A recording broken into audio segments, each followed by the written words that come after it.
Put the movie in.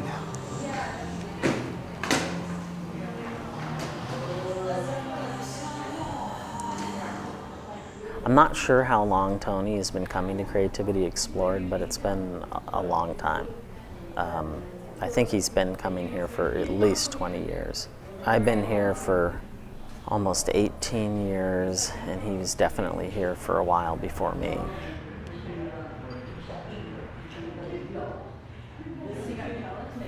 So Tony, and he comes full-time, and I think he's been coming full-time forever, and he's in his 80s, I think, and he's just this amazing, active, vital artist. He has a couple of people that really like his work and collect his work. A consistency and approach or style that he has that gets applied to whatever media he happens to be working with at the time. And sometimes he'll do a very minimal kind of setup where it's just maybe black ink on white paper. And then other times he'll have all these undercolors and then these circles and dashes on top of that, and then maybe paint markers on top of that, and then you get these really dense dimensional kind of fields of shape and color and form.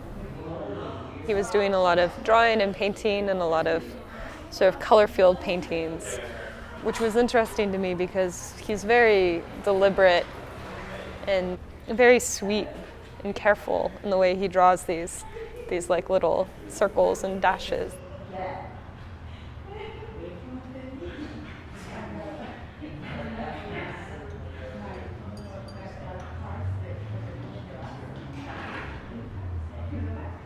I don't know if they're figures or if I've heard him say they're flowers or animals. He seems it seems like what he labels them can be easily suggested by whomever's talking with him.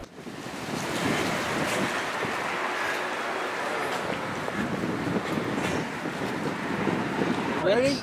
Yeah, I'm ready. Come on, we go this way. How are you? Fine. You're back, huh? Yeah. There it is. You keep the sun up there. Yeah, the sun's coming out. Yeah, sun.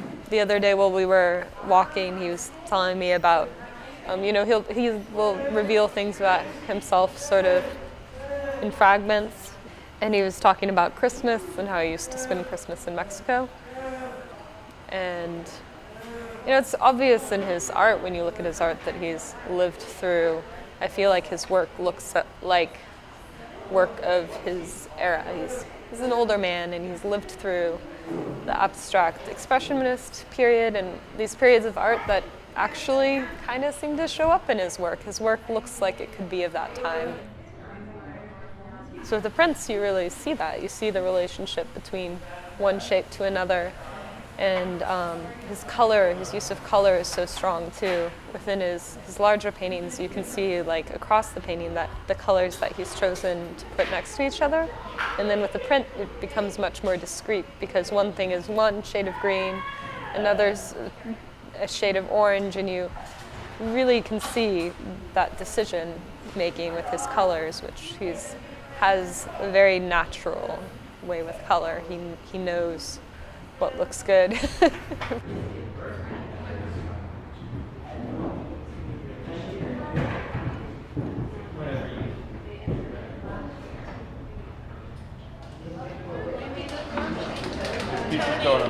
Tony, what do you think about over here? Do you think that should go higher or lower? Higher. Higher?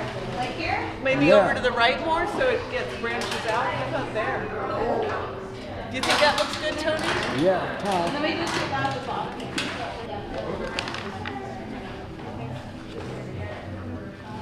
That looks good up there. Tony, this afternoon we're talking about your artwork. Yeah. Are you nervous? Nope. No. Are you signing? No, No? Why? the picture was there. Are you happy? Yeah? Yeah. You know, does everybody know about Van Gogh? Well, he's an artist from a long time ago. And he spent a lot of time working, as much time working as Tony spends working. Or as you spend working, every single day, for hours and hours. And he was passionate about painting. And sometimes he didn't even have food to eat, and he painted. And sometimes he didn't have a place to sleep. And sometimes he went crazy because he was hungry and it was such a struggle. And he didn't feel that anyone cared about his work. So why do we paint every day? Is it because we're going to sell our work? No. You guys know that more than anyone, right? So how many hours a day do you think you work, Tony? How many hours do you work on this, Tony? A lot?